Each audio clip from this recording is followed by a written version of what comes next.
হরে কৃষ্ণ।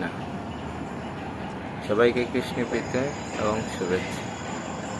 আমাদের চাতুর্মাস ব্রতের প্রথম মাসটা শেষ হবে 18ই আগস্ট, ভাদ্র মাসের 2 তারিখ। আর আমাদের দ্বিতীয় মাসটি শুরু হবে 19শে আগস্ট, ভাদ্র মাসের 3 তারিখ। তা আমরা 1 মাস শাক বর্জন করেছি। আর 19 তারিখে আমরা কি করব? দই বর্জন শুরু করব আর শাক খাওয়াটা শুরু করতে পারি। তা আমাদের আগস্টের 19 তারিখে আরও অনেক অনুষ্ঠান আছে, যেমন হচ্ছে ঝুলন যাত্রা আমাদের সমাপ্ত হবে এবং শ্রী বলরামের পূর্ণিমা দুপুর পর্যন্ত উপবাস থাকতে হবে। দুপুরের পর আমরা ভগবান বলরামকে আমরা ভোগ নিবেদন করে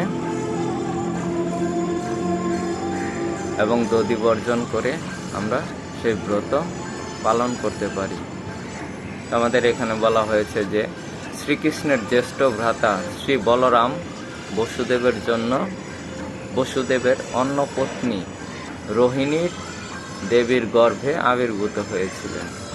আর বলরাম সর্বদাই সেবার মাধ্যমে কনিষ্ঠ ভ্রাতা শ্রীকৃষ্ণের আনন্দ বিধানের চেষ্টা করে। তাই তিনি হচ্ছেন কি আদিগুরু।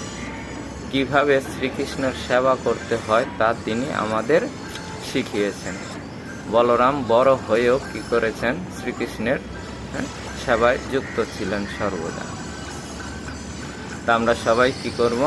এই ঝুলন যাত্রা সমাপ্ত করব এবং 19শে আগস্ট দুপুর পর্যন্ত 12টা পর্যন্ত উপবাস থেকে 12টার পর আমরা কি করব? ভোগ নিবেদন করে আমরা সেই উপবাস ভঙ্গ করব আর শ্রী বলরামের কৃপা আমরা কি প্রাপ্ত হতে চাই। তা হরে কৃষ্ণ, সবাইকে কৃষ্ণ প্রীতি এবং শুভেচ্ছা রইল। হরে কৃষ্ণ।